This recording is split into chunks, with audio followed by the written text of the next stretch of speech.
Diane, let's talk about something much calmer, the housing market. Oh, this is, yeah, no. Oops. So this story is from The Guardian, and UK house buyers are, quote, left powerless as, end quote, as mortgage deals hang in the balance. So this article covers the situation, and it covers different people in different situations.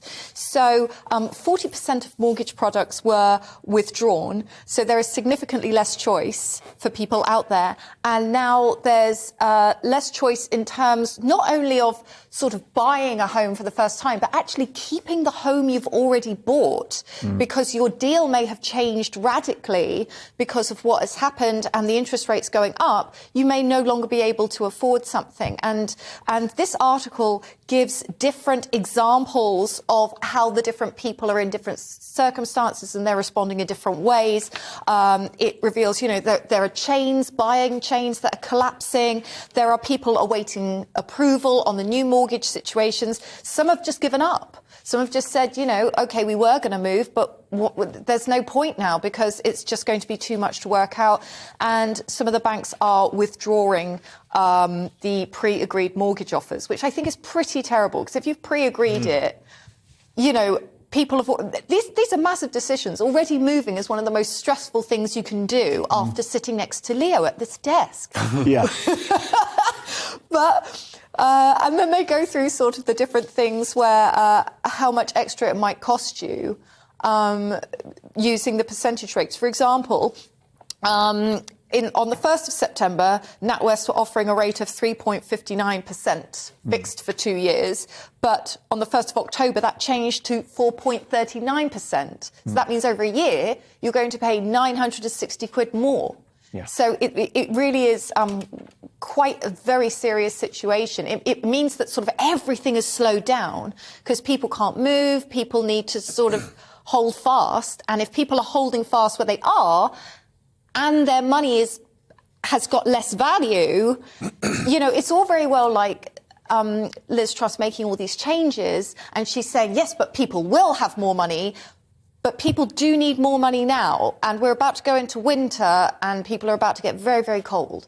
Well, yes, it's a perfect storm, isn't it, of rising energy prices and rising mortgage costs. And that has to be a worry for the economy, Leo. Yeah, I mean, so much of UK wealth, you know, the wealth we feel, well, people who own houses feel. I don't feel it because I don't own a house because I didn't get up to my eyeballs in debt. If I'd known, like, for a decade and a half now, the government's just been bailing out profligate borrowers who got, you know, big mortgages. And if I'd known that profligate borrowers were going to get bailed out every step of the way and quantitative easing was going to steal money from my savings instead of rising interest rates, maybe giving savers some money back, then I would have got up to my eyeballs in debt as well. And I think the government's just going to bail out borrowers again. And yeah, I mean, it's a real shame that people, you know, there's a slight delay in people rushing headlong into unmanageable loans.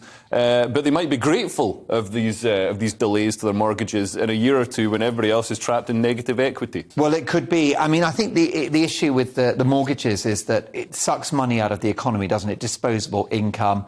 The whole of our economy is, or 60% anyway, based on consumption, disposable income, and that's why it's a real worry. Yeah. However, this is the new normal, that interest rates are going to be higher, and Liz Truss or no Liz Truss, that was always the direction of travel. Yeah, at some point, you know, we've had all these years of constant quantitative easing, just inflationary expansion, and for every pound that's printed reduces the value of all the pounds in existence. So at some point we're going to have to roll back and raise interest rates and deal with the actual underlying issues. So, you know, finally it looks like it's come home to roost. I don't know, if people are having so much trouble finding houses, why don't we build more houses? And, you know, if we can't build more houses, why don't we stop extra people coming to the UK? You know, the people coming across the channel in dinghies, they're not bringing houses with them. Yeah, fair enough. True. If they have to bring a house with them, then, you know, that might work. Could they not bring in some kind of rule where you can't own more than a certain number of properties? Has that never been sort of thought of? Because there are some people who have a property portfolio, and there are some people who have nothing. So do you mean people shouldn't be allowed to be landlords?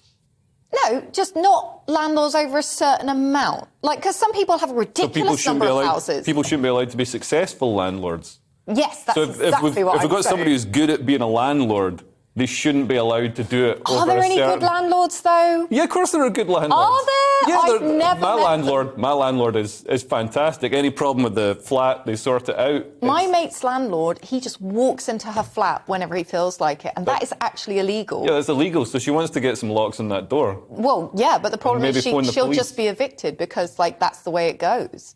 So she'll be evicted for what? You can't just evict someone for. He will. He will.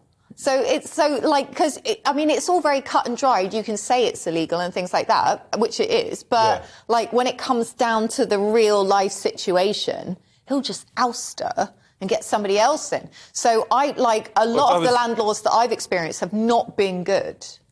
If I was her, I'd move out anyway. I mean, that's somebody walking into your flat. Oh, it's not ideal. They get a shock if they walked in at my flat unannounced. You know what I mean? It'd be a rare treat. I like letting it hang loose. Wearing that lovely red velvet jacket. And nothing else. Thank you. Can I ask you very briefly, do you think that there's a crisis in capitalism coming? I think there has been for a while, and we've seen across the developing world, across the Western world and the developing world, the portion of GDP that's taken up by the public sector is increasing steadily. And this is a worrying thing. It's the frog is being slowly boiled because capitalism is productive and delivers and does for people what they want, whereas the public sector does what some bored apparatchik thinks you want, and that's not what. Well, I think we're getting close to the point now where all income tax goes to the NHS, just the entirety of income tax to the Treasury. So to get your money's worth, you've got to break an arm several times a year. Well, that's the plan.